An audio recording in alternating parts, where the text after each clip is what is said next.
Hello বন্ধুরা, আশা করি সবাই ভালো আছেন। আমি হলাম অরিজিৎ।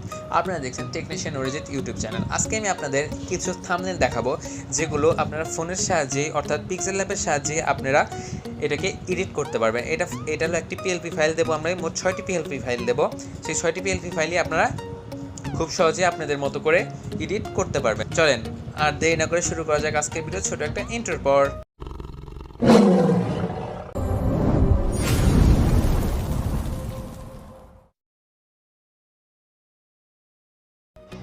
তো সর্বপ্রথম এখান থেকে আমরা পিক্সেল অ্যাপটি ওপেন করে নিই। তো পিক্সেল অ্যাপটি ওপেন করার পর আমি এখানে একটা পিএলপি ওপেন করে রেখেছিলাম, সেটা এখানে শো করছে। তো আপনাদের দেখিয়ে দিই কীভাবে আপনারা এই পিএলপিটা আসলে কাজ করে কিনা। দেখেন এখানে অনেকগুলো লেয়ারের মাধ্যমে এগুলো সাজানো আছে। আপনারা চাইলে যে কোনো কিছু এখান থেকে পরিবর্তন করতে পারেন। আপনি চাইলে আপনার এখানে রিপ্লেসও করে দিতে পারেন আপনার যে কোনো ছবি। এখান থেকে চাইলে আপনার লোগোও চেঞ্জ করতে পারেন। এখান থেকে চাইলে আপনার কালারটাকেও চেঞ্জ করতে পারেন। যদি আমরা এখানটাকে ধরি এবং এটাকে যদি আনলক করি, যদি আমরা এখানে রাখি এবং এটাকে আনলক করি এবং এর যদি কালারে যাই, এখান থেকে আমরা ওই সিলেক্ট করার পর আমরা এখানে এডিট অপশনে চলে গেলাম। এখানে উনি কালারটা দিয়ে রেখেছিল, আমরা চাইলে এটাকে ওপাসিটিটা কম করেও দিতে পারি।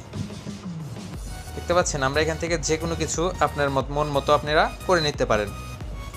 তো এরপরে চলেন আমরা আরেকটা প্রজেক্ট ওপেন করি, সেটা হলো বউয়ের জ্বালায় যায়রে প্রাণটা জ্বলিয়া। এটাও আপনারা যদি চান এখান থেকে আপনারা যে কোনো কিছু আপনারা চাইলে এখানকার কালার এগুলোর টেক্সটটাকেও চেঞ্জ করতে পারবেন। আমরা যদি এখানে লিখি যে ইগল টিমের গান, এখান থেকে যদি আমরা লিখি ইগল টিমের ভাইরাল গান,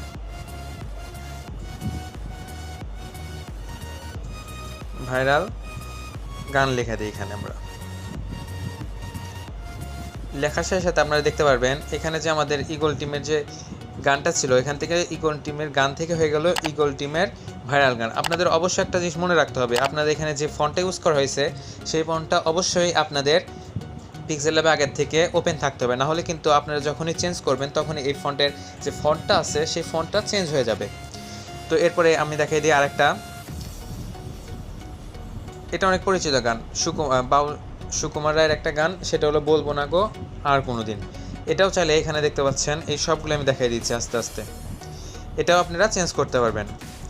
এরপরে আছে বানাইলি রে চান্দু আমারে, এটাও আপনারা দেখতে পাচ্ছেন এখানে যে কটা দিচ্ছি সবগুলো চেঞ্জ করতে পারবেন। আপনারা চাইলে এর নিচের কালার থেকে শুরু করে যে কোনো কিছু চেঞ্জ করে দিতে পারবেন। আপনারা চাইলে এর ব্যাকগ্রাউন্ডটাও পরিবর্তন করতে পারবেন। আমরা যদি দেখাই এখানে উনি যে ব্যাকগ্রাউন্ডটা ইউজ করছে, দেখেন এখানকার ব্যাকগ্রাউন্ডটা তিনি এইটা ইউজ করছেন। আপনারা চাইলে এখানে আপনার মতো ব্যাকগ্রাউন্ড ইউজ করতে পারবেন। এরপরে আমরা আরেকটা দেখাই, সত্য বলে হারিয়েছি, এটা আপনারা চেঞ্জ করতে পারবেন। আর বুকের মাঝে আগলে রাখো, এটা আপনারা চেঞ্জ করতে পারবেন। এবার কথা হলো আপনারা কীভাবে পিএলপিগুলো ওপেন করবেন। তো তার জন্য আমরা একটা কাজ করি, আমার আগের পিএলপিগুলো সবগুলো ডিলিট করে দিই। এই সবগুলো পিএলপি আমি ডিলিট করে দিলাম। এরপর আপনাদের একটা কাজ করতে হবে, এইগুলো কিভাবে আনবেন তার জন্য এখানে আপনাদের 3 ডট মেনু আছে। এই 3 ডট মেনুর থেকে এখানে ওপেন পিএলপি নামের একটা অপশন আছে, আপনারা দেখতে পাচ্ছেন ওপেন পিএলপি। কেন আমি এটা দেখাচ্ছি, আপনারা যদি 100 জন আমার ভিডিও দেখেন তার মধ্যে 50 থেকে 60 জনই জানেন না কীভাবে এটা ওপেন করে। এরপর এখানে ডট পিএলপি লেখা আছে, এটাতে যাবেন। আপনারা যাওয়ার সাথে সাথে এটা আপনাদের স্টোরেজের ইমুলেটর অর্থাৎ আপনার ফোনে থাকা ডাউনলোড ম্যানেজারে সরাসরি ঢুকবে। আপনারা যখন আমার এটা ডাউনলোড দেবেন তখন এটা এখানে হবে, অবশ্যই এটাকে আনজিপ আগের থেকে করে রাখবেন। তারপর এখানে ইগুল মিউজিকে যাওয়ার পর এটা আমরা ওপেন করব, এখানে থাকবে, এখান থেকে আপনারা ওপেন অ্যান্ড অ্যাডে ক্লিক করবেন। এরকম করে আপনারা সবগুলোই করে নেবেন, ঠিক আছে? আপনারা যতগুলো চান সবগুলোই এখানে অ্যাড করতে পারবেন। দেখেন আমরা 3টা করলাম, 3টাই এখান থেকে। এরপর আপনার যেটা মন চায় সেটা এখান থেকে করে এখানে সেভ অ্যাস ইমেজে এটাতে পিএনজি দিয়ে আল্ট্রাতে সেভ করে দেবেন।